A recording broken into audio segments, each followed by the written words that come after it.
Hey guys, welcome back to some Raid. Today's video, we're going to be looking back on the last about week and a half of what we've been playing for Raid, some of the mistakes that we made, and going over some of the things that you really do have to know when you play, starting with the Tavern. So overall in the Tavern, we severely underestimated how much we had to build to get on the 5-star champions, to get the 6-star champions, and we've finally gotten to the point to get, that is right, Kale is going up to 5 stars today.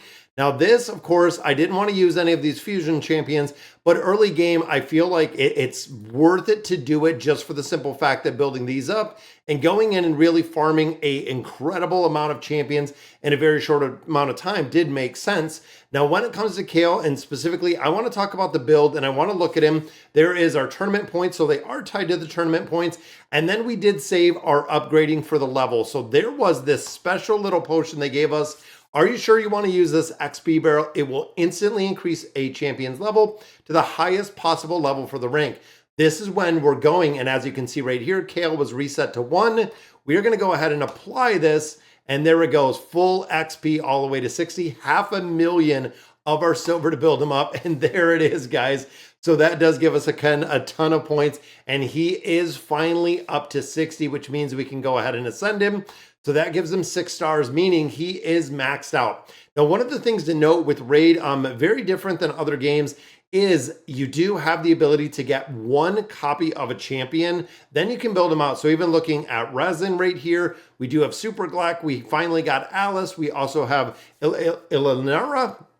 But overall, you only need 1 copy of the champion. That's a huge difference. Now, we also did, of course, got a couple different summons. Like we got Rector out of a summons. We also got this guy right here, which is just absolutely crazy looking. But yes, getting them and building them in this game does make a really big difference. Now, again, thinking back to when we started playing Raid, one of the absolute biggest things that I would have done would have been mastery. So I came right out of the gate. We did get the gem mine, building it up. And overall, if you spend, I believe it's 800 diamonds, you can actually get all of the masteries in here. You can buy all of the masteries right here, unlock or get scrolls, getting scrolls. There it is, 800 of our gems to go ahead and max out all of these. Now, again, if I had to restart for a second time, I would go ahead, I would save my 800. I would buy this for my farming champion or the primary champion that I'm looking to do, getting all of the masteries in the entirety, and then going ahead and carrying with the champion very early.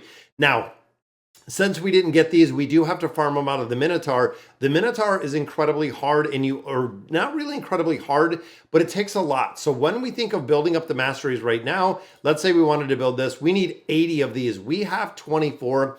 Now, when we hop over to the Minotaur, you'll see it is a crazy amount to actually go ahead and farm in here and learning my way around. So as you can see, every time we beat the Minotaur, we get 4 to 7 of these advanced scrolls.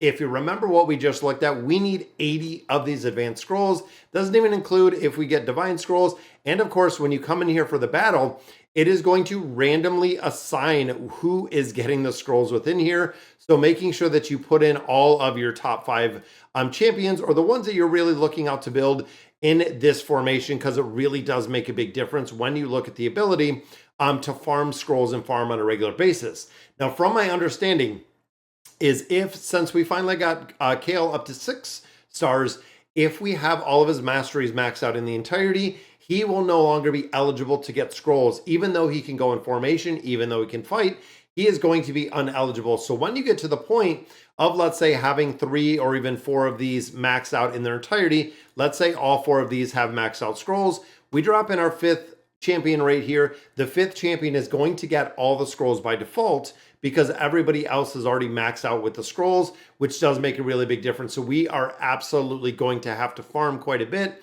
to get Kale built up a little bit further. Now, the mistake number 2 definitely was, in my opinion, chasing the events. So we did the divers event. We farmed up an incredible amount of content.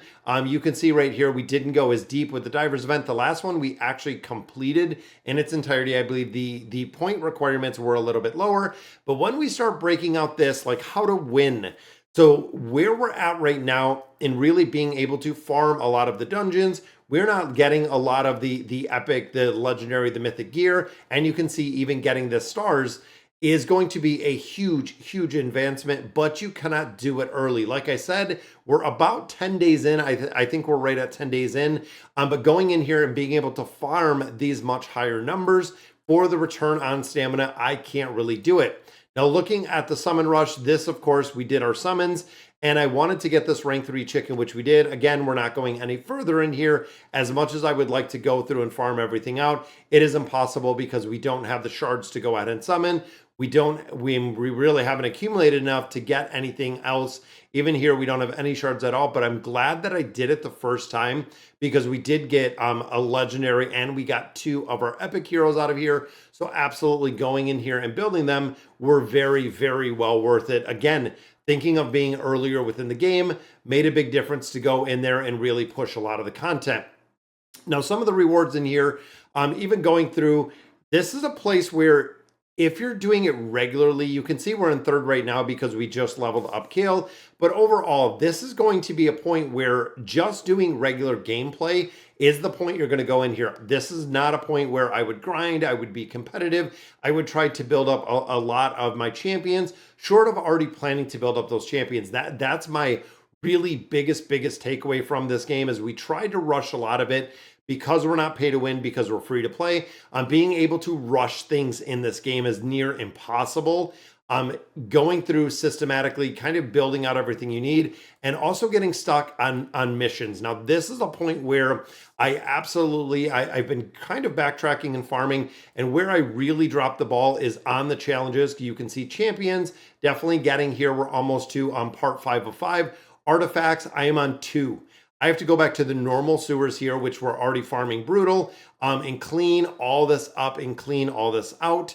Dungeons, this of course is another part that I feel like we have to go through and we have to clean up a lot of these dungeons. Arena, we're doing pretty well. We're not going to be pushing into gold, so we're not going to be even looking at any of these right now because we're not in gold. Definitely do not miss the missions. Do not miss the challenges.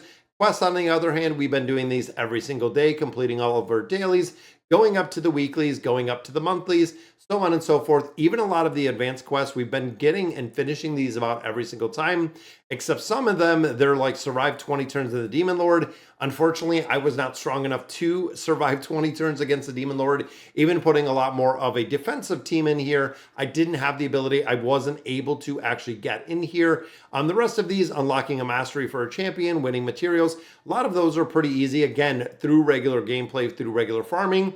And also noticing that there's only a 24-hour timer on this, meaning you're going to have to farm it out on a regular basis if you do want to do this. And of course, we're always trying to get the full energy. A lot of players have been asking me, how do you get more energy in this game? Number 1, you get it out of quests, or number 2, you buy it. Number 3, you wait. So this does have a energy cooldown. You can see it's full right here, but the cooldown for the energy is really imperative that you try to stay under the cap. That way you're naturally regenerating those. Now in the Guardian Ring, this is another place that we have been just farming champions. As you can see, I love it, but I am saving all of my diamonds. And again, looking back, I wish I saved some of my gems to go ahead and build up some more of my heroes versus unlocking and upgrading all of these slots.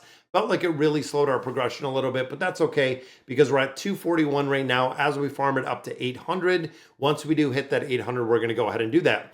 Now for the Forge, now this is a place you can see we have a lot of different gear in here that we can build. And number 1, you want to pull as soon as possible a perception set.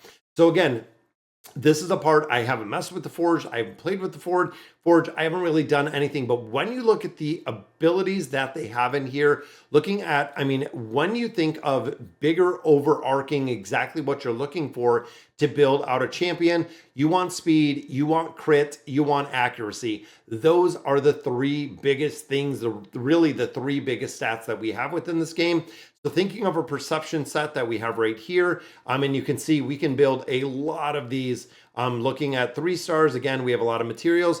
They've been feeding us a ton of materials, and I haven't just done anything with it. You can see I think we can build 38 of these sets, but we are adding in accuracy and we are adding in speed, which are 2 things you really want.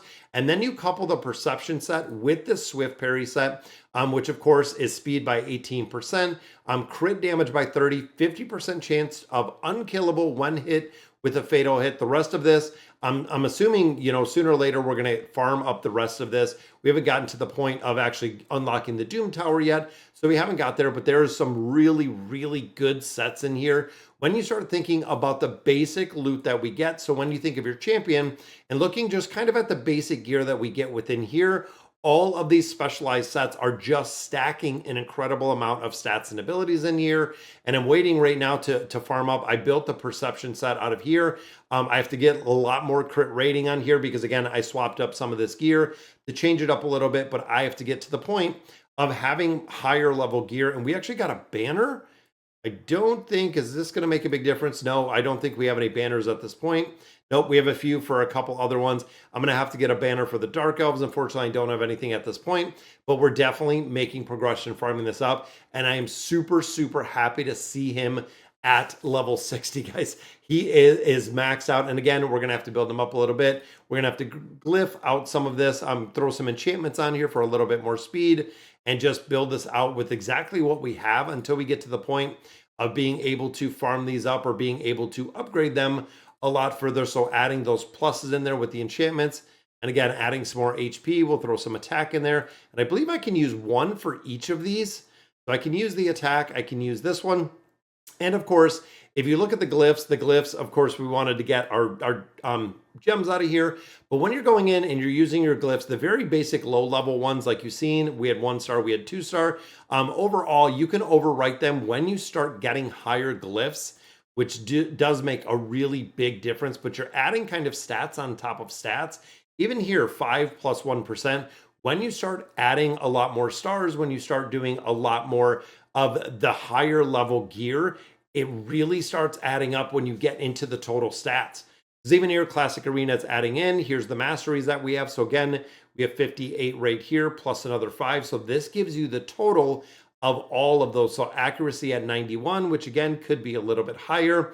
But these are really just what we got. So 78 crit rate here, which again, we want to try to get 100 crit rating. That way, every single time that we're going in here and critting and getting these gloves, you can see crit rate is 40. I need a 5-star pair of gloves that we can get a 50 on, which means it'll bump it up another 10, getting him built out in the entirety. And then, like I said, I want to finish out both of these.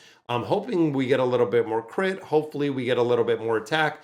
These are just 2 random perception pieces that I did pull. We pulled an epic one, which was awesome to see. So this attack is going to go much, much higher. But again, I'm not in a super hurry for it because we know the gear enchantment event is coming right here. And I don't want to go ahead and acquire all those points or buff up the gear that we currently have with the silver that we have, knowing that the event is coming. And the Verdant Deck of Fate, I've never seen this one. I haven't done this one. So I want to see exactly what it is to complete objectives, get clover coins, flip cards for rewards. 6th anniversary is underway, guys. Definitely, I shared my referral code down below. So if you want to use the referral code, definitely, if you're coming in and playing Raid, use the referral code so that way we can get some. I haven't gotten any referrals as of yet. But if players reach level 50, as you can see right here, we are getting some of our sacred shards. And then we do get bonuses. And we also do get fragments of these champions in here. So you can see we get some fragments. And then building these out in the entirety is going to make a big difference. Getting some 3 rank 5-star chickens, that is incredibly strong. Then of course the legendary skill totem. So very cool to see. Absolutely loving the game. It's very cool how they do things, how the guild bosses work, and everything else in Raid. Very impressed with it. But that is going to do it for today's video. Let me know in the comments what you guys think. And as always, thank you guys for watching.